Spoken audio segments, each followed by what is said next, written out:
तो दोस्तों, हमें अपने बाल किस दिन काटने चाहिए और किस दिन नहीं काटने चाहिए? क्या दिक्कतें आती हैं हमारे जीवन में अगर हम गलत दिन में अपने बाल कटवा लें? और ऐसे कौन से दिन होते हैं जिन दिनों में अगर हम बाल कटवाएं तो हमारे जीवन में हर तरह से सुख सुविधाएं और खुशियां आती हैं? नमस्कार दोस्तों, मैं सुभाष शर्मा चंडीगढ़ से ज्योतिष के ज्ञान में आपका स्वागत करता हूं। तो आज हम बात करेंगे बालों को हम किस दिन कटवाएं। देखिए, बालों में हमारे नाखून भी आ जाते हैं। जब हम बाल काटते हैं तब हम नाखून भी काटते हैं, हमारे नेल्स, हम बाल, पुरुष जनरली हमारे कुछ दिन होते हैं, क्योंकि देखिए हम पुरुष वर्ग जो लोग हैं वो दाढ़ी भी बनाते हैं, बाल भी काटते हैं और छुट्टी वाले दिन अपने नाखून भी काट लेते हैं। पर कहीं ना कहीं ये जो गलत समय पे किया गया ये कार्य आपको गलत तरह के नतीजे देता है, और नतीजे ऐसे होते हैं और हम ये सोचते हैं कि हम कर तो रहे हैं सभी अच्छे काम, फिर भी हमारे जीवन में ये परेशानियां आ कहाँ से रही हैं। यानी कि एक छोटा सा एग्जाम्पल समझिए, सर्दियों का समय है और आप रजाई ओढ़कर लेटे हुए हो और थोड़ी सी रजाई अगर कहीं से खुली रह जाए तो वहाँ से ठंडी हवा आती है। इसी तरीके से आपके जीवन में कहीं ना कहीं से वो थोड़ा सा खुला हिस्सा या फिर ऐसा हिस्सा जो परेशानियों को बुलाता है, आपकी कहीं ना कहीं गलतियों के कारण होता है।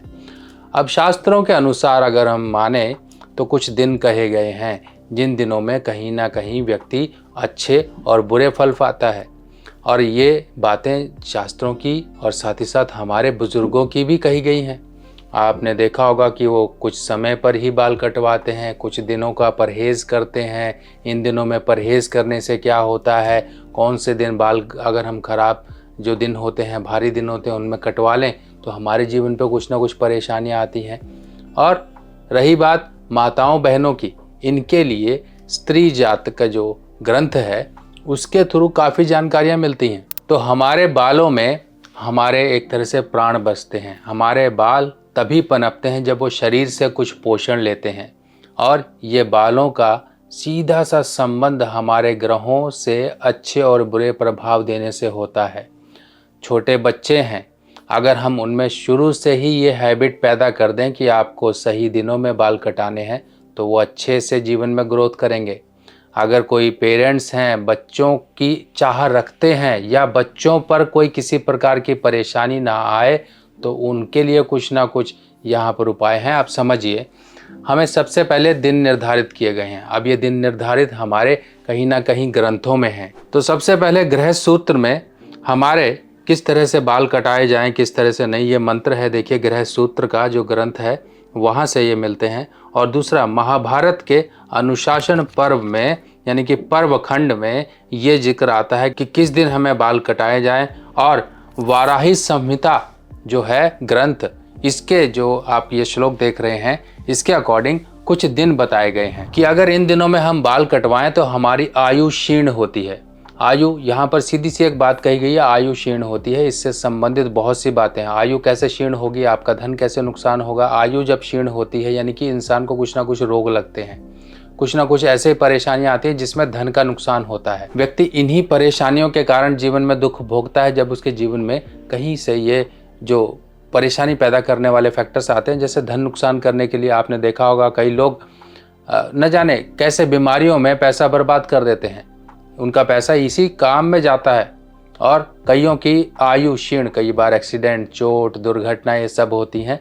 तो उसके लिए कुछ ये बताए गए हैं कि कौन से दिन में बाल कटवाने से व्यक्ति की कितनी आयु कम होती है। तो चलिए अब दोस्तों हम समझते हैं कि बाल कटवाने से हमारे किस तरह से उम्र पर असर पड़ता है, कौन से ग्रह हमारी कितनी उम्र कम कर देते हैं, जो हमारी एज है उसको किस तरह से कम करते हैं। अगर हम संडे की बात करें यानी कि रविवार की बात करें तो 1 महीना, और सोमवार की बात करें तो 7 महीना, यानी कि ये कम उम्र होती है इन दिनों में बाल कटवाने में।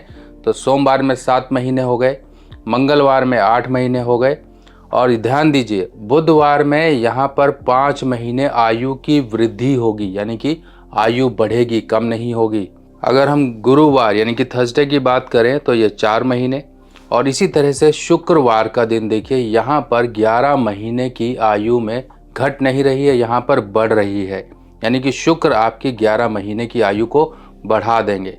इसी तरह से शनिवार की अगर हम बात करें तो शनिवार के दिन अगर आप बाल कटवाते हो तो 7 महीने की आपकी आयु घटेगी। तो इस तरह से आप समझ गए होंगे कि आपकी आयु पर किस तरह से प्लस या माइनस, किस तरह से घटाव या जुड़ाव होता है। तो इन दिनों को ध्यान से आप समझ कर चलिए। अगर हम इस तालिका के अनुसार समझें तो कुल मिला के आपकी जो आयु में वृद्धि या फिर जीवन में सभी सुख शांति और सभी तरह की संपन्नता देने वाला जो समय होगा, वो बुधवार और शुक्रवार का दिन सबसे श्रेष्ठ माना गया है। इन दिनों में आप किसी भी तरह से अपना शौर कर्म, बाल, नाखून आप कटवा सकते हैं। तो इस तरह से ये आयु का निर्धारित किया गया कि व्यक्ति को कहीं ना कहीं ये आयु का जीवन में परेशानियां उठानी पड़ती हैं। और इसके अलावा कुछ दिन ये कहे गए हैं कि इन दिनों में तो भूल के मत करवाएं, जैसे कि एकादशी, चतुर्दशी, अमावस्या, पूर्णिमा, संक्रांति, विष्टृकर्ण, भद्रा, व्रत में या व्रत का आप पारायण करते हो उस दिन, और श्राद्ध वाले दिन। तो इन दिनों में भूल कर भी बाल ना कटवाएं। ये नहीं कि हाँ श्राद्ध का दिन चल रहा है, अमावस्या का समय चल रहा है, बाल कटवाने चले गए। तो चाहे कोई भी दिन पड़ता हो, मतलब वार कोई भी हो, पर ये तिथियां और ये समय में आपको अवॉइड करना चाहिए। और जिसके एक पुत्र है, एक पुत्र यानी कि एक संतान, एक लड़का है, उसको तो सोमवार को बाल नहीं कटवाने हैं। और जो पुत्र की कामना रखता है, बच्चे मान लीजिए फैमिली बैलेंस नहीं बन पाया है, पुत्रियां ज़्यादा हैं, पुत्र है ही नहीं, तो उसको भी सोमवार को बाल नहीं कटवाने हैं। और जिसके बच्चे को कोई दिक्कत परेशानी है, बच्चा बीमार रहता है, कुछ भी रहता है, वो भी पिता सोमवार के दिन बाल ना कटवाए। और एक चीज़ का और ध्यान रखिए, आपने देखा होगा, चल भाई पिता बाल कटवाने जा रहा है, साथ में बच्चे को भी ले लेता है कि चल यार तू भी कटवा ले, चल के मैं भी कटवा रहा हूँ, वहाँ नंबर नहीं लगता है, भीड़ ज़्यादा होती है, साथ साथ कट जाएंगे। तो ऐसा भी काम मत करिए। बच्चों के अलग से बाल कटवाइए, अलग दिन में कटवाइए, उस दिन मत कटवाइए, सप्ताह छोड़ दीजिए, एक दिन छोड़ दीजिए। तो इन दिनों से आप समझ गए हैं कि आप यहाँ पर कौन से दिन ऐसे निकल कर आ रहे हैं जो आपके लिए 2 दिन हैं। जी हाँ, आपके लिए 2 ही दिन सबसे बढ़िया हैं, वो है बुधवार और शुक्रवार। इन दिनों में आप अपने बाल कटवा सकते हैं, अपने नाखून कटवा सकते हैं, काट सकते हैं, अपने शरीर की साफ सफाई कर सकते हैं, अपनी हाइजीन को मेंटेन कर सकते हैं। बहुत बढ़िया दिन है, इन दिनों में आप काम करिए। तो इस तरह से आप समझ गए। देखिए मैंने आपको पूरा रेफरेंस दिया, पूरा शुरू से लेकर आखिरी तक बताया कि कहाँ से कहाँ पर आपके लिए रास्ते निकालते हैं। अगर शास्त्र हमें कहीं पर मना भी करते हैं तो वहीं पर हमें रास्ता भी बताते हैं, और रास्ता पूरा ज्ञान देकर बताते हैं। ऐसा नहीं कि हाँ ऐसा कर लो, आपको पता नहीं था पहले, क्यों नहीं कटवाते हैं, क्या होता है। अब आपको मैंने पूरा प्रमाण के साथ सब कुछ बता दिया है, तो अब आपके दिमाग और मन में किसी भी प्रकार की कन्फ्यूजन नहीं रहनी चाहिए। बाकी और भी वीडियोस इन जानकारियों पर आएंगी जिनमें बच्चों के बारे में दिया होगा। और चलिए बच्चों की एक और मैं आपको टिप बता देता हूँ। बच्चे अगर बाल कटवाना चाहते हैं, और वो क्योंकि बच्चे तो देखिए पढ़ रहे हैं, तो उनको कभी भी गुरुवार के दिन बाल नहीं कटवाने हैं। बच्चे खासकर वीरवार के दिन बाल ना कटवाएं। वीरवार मतलब बृहस्पतिवार, थर्सडे, और जिसे हम गुरुवार भी कहते हैं। इस दिन बच्चे बाल ना कटवाएं, क्योंकि वो ज्ञान की ओर बढ़ रहे होते हैं, और जो भी ज्ञान की ओर बढ़ रहा होता है वो कभी बाल नहीं कटवाता है। आपने हमारे ऋषि मुनि देखे होंगे, एग्जाम्पल आप समझ गए होंगे, वो बाल ही नहीं कटवाते थे। क्यों? क्योंकि उनको इन सब चीज़ों से कोई लेना देना नहीं था। उनको सिर्फ और सिर्फ ज्ञान और अध्यात्म में ही लीन रहना होता था। तो गुरुवार के दिन अगर बाल कटवाते हैं बच्चे, तो कहीं ना कहीं ये विद्या हानि करता है, उसकी सूझबूझ और सोच समझ पर बुरे प्रभाव डालता है। तो इसलिए इस दिन अवॉइड करिए। आपके लिए होली पोटली का आयोजन किया गया है। ये होली पोटली आपको आपके जीवन में चल रही अनेकों समस्याओं का निवारण दिलाएगी, और आपको जीवन में दिलाएगी एक प्रोटेक्शन। ऐसी प्रोटेक्शन जो कि बुरी नज़र, ऊपरी हवा या फिर किसी ऐसी बुरी शक्ति का आपके जीवन में प्रभाव आ गया है, उन सबको निकाल बाहर करेगी। होलिका दहन वाले दिन आपको ये पोटली से उपाय करना है, और प्रत्येक परिवार के मेंबर के अनुसार आप एक एक पोटली मंगा लीजिए, क्योंकि ये सिद्ध की हुई पोटली हैं और स्पेशल होलिका दहन वाले दिन इनका उपाय होता है।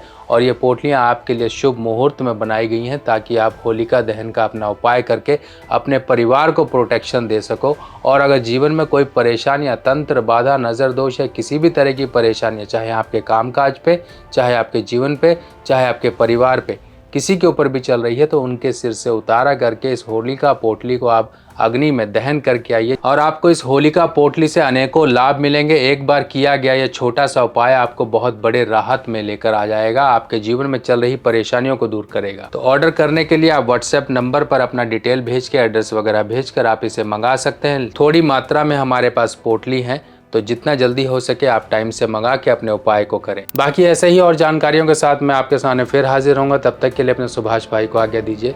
नमस्कार।